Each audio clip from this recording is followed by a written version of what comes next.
La chronique agricole est présentée par Pruneau de Saint-Prosper, le leader en outillage acéricole depuis les années 80. Pruneau de Saint-Prosper est situé au 1540 25e Avenue, 418 594 70. Et comme c'est jeudi, à chaque jeudi maintenant, on a l'occasion de s'entretenir avec M. Paul Doyon. Il est président de la Fédération de l'UPA de Chaudière-Appalaches. Bon matin, M. Doyon. Bonjour. Ça va bien? Ben oui. Good. Monsieur Doyon, moi, je me rappelle quand j'étais petit, quand j'étais plus jeune, lorsqu'on parlait aujourd'hui, on parle d'acériculture, c'est énorme, c'est un méga marché. Mais lorsqu'on était plus jeune, moi, je me rappelle, mon grand-père avait une ferme d'élevage, l'été, le foin, tout ça, et puis des fermes comme beaucoup de fermiers avaient. Et puis, pendant le printemps, on faisait des sucres. Bon, je vous jure que ça a changé entre faire les sucres et la sériculture d'aujourd'hui. On est loin des gros barils et puis des canisses en acier inoxydable et puis les raquettes, là. La production du sirop d'érable, l'industrie acéricole a beaucoup changé. Ouais, qu'on a encore tous les modèles de taille d'entreprise. Tu as la petite érablière familiale de loisirs, tu as l'érablière qui est jumelée avec une entreprise agricole, comme vous venez d'expliquer. Puis tu as le modèle maintenant qui se développe de plus en plus.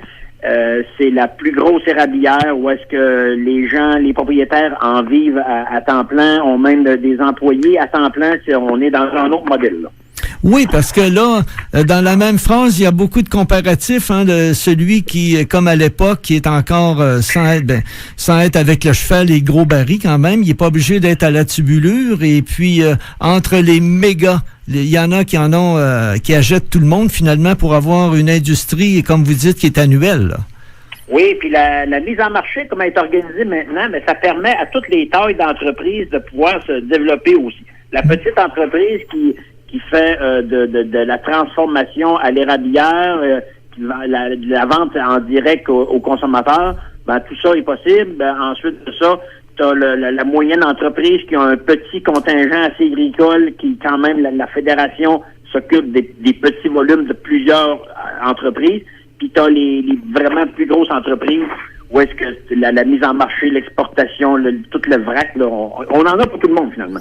Je me rappelle, dans les années 70, de mémoire, là, il y a eu une guerre à un certain moment entre les gens qui voulaient pas vendre leurs produits et puis d'autres qui voulaient les vendre par eux-mêmes ou il y a eu un boycott à un certain moment aussi. Maintenant, je pense que tout le monde s'enligne dans la même direction pour vendre leurs produits, exporter beaucoup.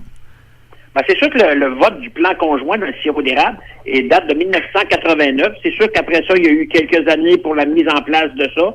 Et puis c'est sûr que dans une mise en marché collective, il y a beaucoup d'avantages, mais il y a des espèces il y a des droits, des privilèges individuels qu'on perd dans une mise en marché comme celle-là. Oui. Et puis c'est souvent ces gens-là, des fois, qui ont perdu certains privilèges au niveau individuel, qui vont être moins à l'aise avec la mise en marché collective, mais il faut dire que ce qu'on a vu dans les dernières années, c'est depuis que la mise en marché, justement, est collective, ça nous permet de développer davantage.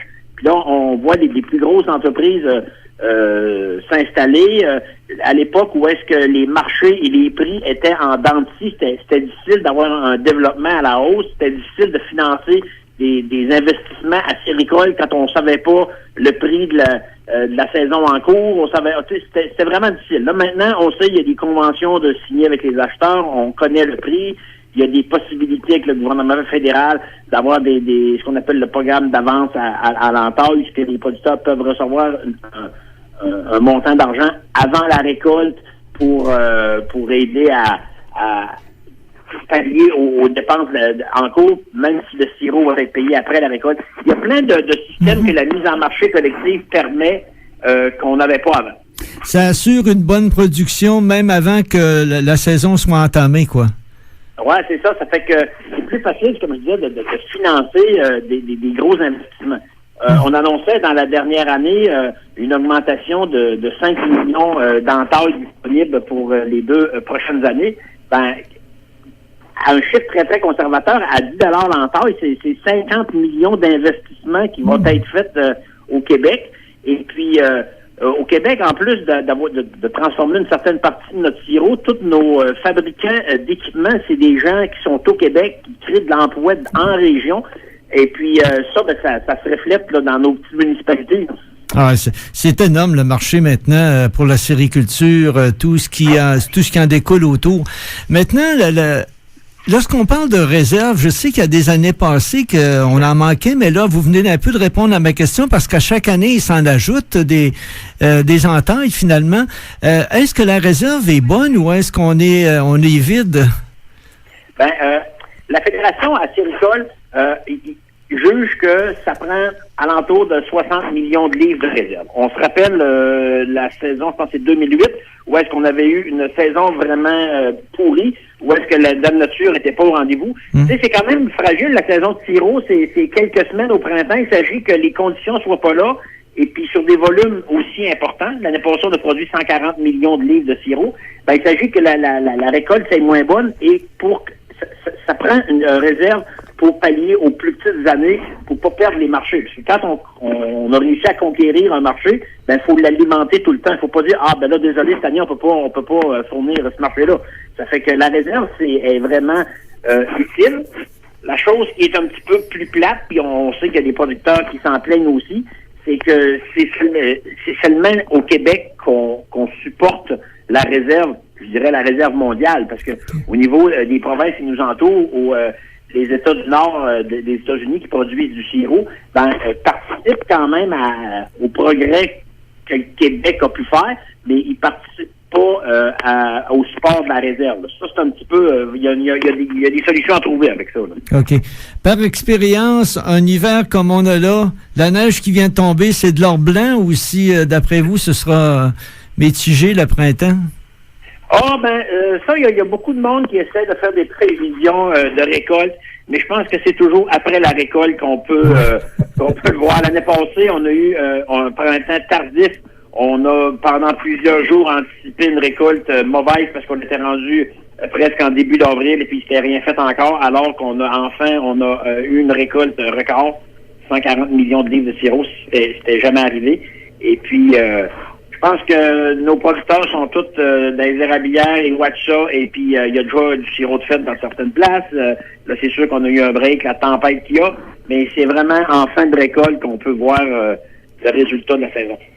C'est clair que lorsqu'on parle de sirop d'érable aujourd'hui, de sucre, d'exportation, tout ça, c'est un success story, passez-moi l'expression, là. Mais il reste que l'avenue de la tubulure, c'est ce qui a tout transformé.